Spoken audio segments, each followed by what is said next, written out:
Ismoiljon, sog'ligingiz yaxshimi, tinchmisiz? O'sha mana hozir nechta bemorlar ko'rayotgan bo'lsam, endi boring yana 2098 bitirgan, 1998-yil bitirganman men institutni, Andijon davlat tibbiyot institutini. Endi bizda bilasizmi, shablon bo'yicha o'qitadi biz vrachlarni. Bitta shablon bo'yicha o'qiymiz, o'rganamiz. Har qanday kasal kelsa, sefazalin, cefotaksin, avvallari ampitsilin, pensilin, ampitsillindan boshlardik. Undan keyin ampiox chiqdi. Endi hozir moda bo'lgan cefazalin, cefotaksin. Uni asoratini bilsangiz, juda yomon qon raki keltirib chiqaradi cefazalin. Bizda hozir o'ta rivojlanib ketdi. Uni asoratiga e'tibor bermayapti. Chunki u cefazalin, cefotaksinlarga firmalar orqali hozir podarka beryapti-da, idishini to'plab olib kelib beradi, boshqa qiladi, aptekachilarga televizor, kompyuter beryapti, uni rosa yozishyapti kasallarga. Cefazalin, uni bizni o'zbek juda sodda-yu, eng zo'r aldagani o'zbek yaxshi-da. Nimaga deydigan bo'lsangiz, uni lecheniya qilgandan keyin bizni o'zbeklar sodda, hech qaysi dorining instruksiyasini o'qimaydi. Mana men o'zim tavsiya qiladigan, mana siz ichayotgan, mana uyingizdagilar ichayotgan mahsulotlar bo'yicha men 2006-yildan beri o'qib izlanaman buni. Xabaringiz bor, chet ellarga bordim bu soha bo'yicha, Turkiyaga bordim, Misrga bordim, Qozoqqa bordim, Rossiyaga, Moskvada o'qib keldim, malaka oshirib, Ukrainaga bordim. Ya'ni o'zim tavsiya qilayotgan mahsulotlar bo'yicha men o'zim mutaxassisman. Buni men bilan hozir hech kim bahslasha olmaydi bu mahsulotlar bilan. Chunki men o'zim bu soha bo'yicha o'qiganman. O'shuning uchun doktorlar ham faqat o'zini sohasi bo'yicha o'qigan. O'sha gemadiz, pensilin, cefazalin, gentamicin, metrit. Metritni o'zlari tushunmaydi nimaga qo'yayotganini. Metrit suvoy yiringli kasalliklarda qo'yiladi. Kimga bo'lsa metrit qo'yishyapti. U qon raki keltirib chiqaradi onog'i. Qon raki mana o'sma degan kasallik. Mana immunoglobulinlarda immunomodulin qilamiz, timalin qilardik avvallari immunitetni oshirgani. Mana endi meditsina aniqlayapti. Nima o'sma kasallik keltirib chiqarar ekan, uzr deb. Mana dekaris qurt dori aptekaniki, u ham rak kasalligi keltirib chiqaradi deyapti. Gemadizni chiqarib olganiga qancha bo'ldi? Gemadiz chiqarilgandan keyin yaqin kunlargacha ham doktorlar foydalandi. Issiq o'kil bor, kalsiy xlor. Buni chiqarib olganiga qancha bo'ldi davlat? Lekin haligacha qilishyapti. Nimaga? Odamlarning miyasida issiq o'kil mendan sovuqlikni chiqarib yoradi degan tushuncha bor. Shu o'zbekda aldash osonda, tomirdan ukollarni qilib mana menga nechta aytyapti tanishlarim. Sherzod, senda imkoniyat bor, qobiliyating bor, o'zbeklarning pulini olmaysanmi xususiy banisi ochib deb nechtasi maslahat beradi. Xo'p, nimada Qo'shtepada bitta aptekachi opam bor, tanish, juda bunaqa boy xotin. Sherzodbek xususiy banisi oching deyapti, yurgizing deyapti. Mana men o'zimizning HBK yonidagi Chastin klinika qancha aytib o'zingiz yurgizing deb. Rasa aldab bo'lsa bo'ladi hozir o'zbeklardan osma ukollarni qo'yib, gentaminsillarni qilib, hozir eng zo'ri bilasizmi nima qilyapti xususiylarda? Dexametazon degan gormon bor. Osma ukolga shunday qo'yib qo'yiladi, o'sha 2 soatdan keyin yaxshi bo'lib qoladi. Asmasi bormi, yuragi og'riydimi, bo'g'imi og'riydimi, qanaqa kasal bo'lishidan qat'iy nazar hozir gormon qo'shib qo'yishyapti. Shunaqa xitri uslub ko'p bo'lgan. Nimaga desangiz, 10 kunda yaxshi qilib yormasa, bu doktor yomon ekan deydi, pulini ola olmaydi. O'shuning uchun 10 kun ichida qanaqa qilib bo'lsa ham gormon qilamiz, psixotropnik dorilar qilamiz. O'shini mana bittasi aytayapti, nimada? Amitriptilin degan anaqa bor. Asab tinchlantiruvchi. Xususiyga yotasiz, klinikagami, boshqagami. Endi klinikagayu hozir ko'proq qishlaqlar davolanyapti. Sababi klinikada qolib ketdi endi, u SR paytda davolanadi. Hozir mana borib kuzatsangiz klinikaga 99% qishlaqlar. Chunki tushunmaydi. Rosa oson aldashadi ularni. Eski Burkani onam, o'zimni onam. Rosa tushuntiraman. Endi eski odamlar ular ham. Jon aya, o'zingiz organizmingizga qarang. Doktorlar davolamaydi. Hech agar doktor zoti kasalni davolaganda hozirgi kundaqa ko'payib ketmagan bo'lardi kasallik. Mana men o'zim doktorman, o'g'lingiz. Mana boshqa chet ellarda o'qib keldim, malaka oshirib keldim. Tashadim shu ukol ximiya dorilarni. Chet ellarda o'zi qolib ketdi, qilinmayapti bu narsa. Tabiiy narsaga o'tib ketgan desam, onam unamaydi. Yo'q, sen aytib orasan, biz SSSRda olamiz, ukol dori bilan katta bo'lganmiz. Bir kun kennayamlar telefon qilyapti, ayam g'alati bo'lyapti. Klinikaga olib borib yotishingizni qo'shdi mendan so'rabasizlar. Klinikaga borsam, rasu hali biz bilan bitta o'qigan bola, zo'rg'a bitirgan bola klinikaga ishga kirib olibdi. Shunda ko'rdimda afsalam pir bo'ldi. Endi uni klinika desa biz o'zbek qishlaqlar, "Vo, u rosa zo'r banisa" deb o'ylashadi. Bordim, haligi bilan gaplashdim. Qanaqa kasal desam, qaltirayapti. Chunki biladi, birga o'qiganmiz o'zi zo'rg'a bitirganini institutda. Profilaktikasi qanaqa dedim. Hop, mana ukol dorilar qilyapti ekan. Mo dori nimaga ta'sir qiladi? Bu qanaqa insultni nimasi qanaqa? Etiologiyasi, patogenezi qanaqa bo'ladi deb jursam, qaltirab javob beraman. Ha, endi Sherzodbek o'zingiz qaraysiz deydi. Olib chiqib ketdim keyin. Ozgina yotgandan keyin ayamga tushuntirdim. Aya, davolamaydi u klinika. Hech qachon doktor davolamaydi. Vaqtinchalik kasalligingizni belgilarini yaxshi qilib qo'yadi deb ayam mana o'zi parhez qildirib, oxiri mana tushunyapti.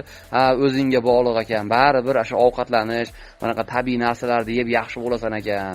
Boshqa deb mana endi tushunib yetyapti. Lekin haligacha baribir miyasida bor. Chunki hali eski odamni tushunmaydi ular. Mana yaqinda mana amerikalik bitta mijozim bor, ana bitta bola.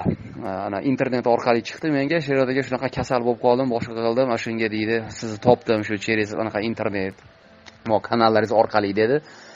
Men nazarchini qilib beraman dedim. Shunaqa vitaminlar orqali tabiiy narsa bilan ovqatlanishlarni aytsa, deydim, Amerikada ham dedi, aka 3-4 marta gripp bo'ldim, doktorga borsam hech qanaqa ukol yo'q. Amerikada ukol topa olmaysiz, aka deydi. Menga nimaga ukol qilmayapsizlar? Ukol qilinglar, osmonkol qilinglar, dori qilinglar desa, hali doktorlar hayron, menga qanaqa ukol aytyapsan dedi. Shu mana shamollaganimga ukol qilmaysizlarmi desa, umuman Amerika davlatida ukol yo'q deyapti. Faqat tabletka, parashoklar o'zlari tayyorlab, o'sha qilib berar ekan.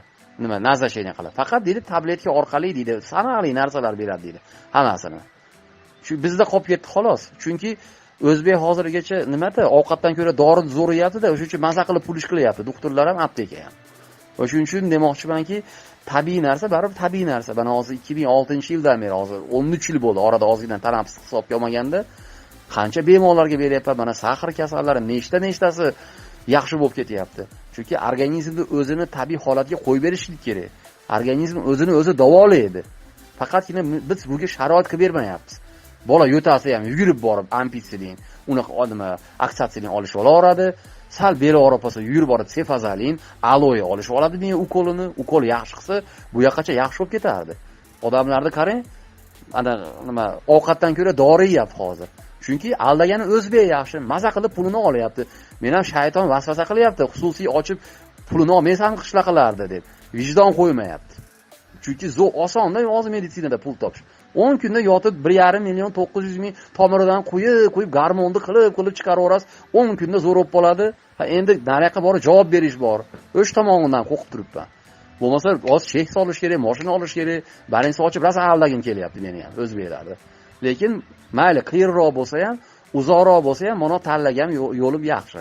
Ko'katlardan, mevalardan, tabiiy narsalardan qilingan. Baribir organizm tabiiy narsani xohlaydi. Ximiya bu biznes. 100% biznes qilishyapti.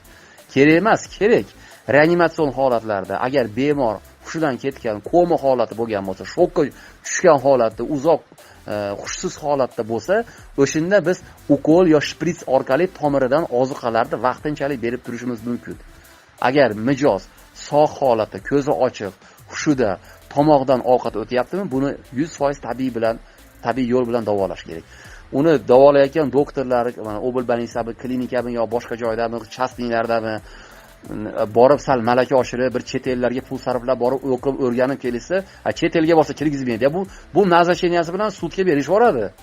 To'shaydi, dorilarni yozib beradi, qo'qib ketasiz. Nima? Bitta kamqonlikka 3 xil temir dori yozib berishadi. Bitta temir deysa axlat qop, mexanizmini ham bilishini, organizmni o'rganmagan. O'shuning uchun doktor zoti unaqa xunik qariydi, etdi o'ladi doktorlar. E'tibor bering-da. Doktor zotlari. Sababi o'zlari nima qildi? Ximiya bilan o'ldiradi ular. Miyasi qatib qolgan, malaka oshirmaydi.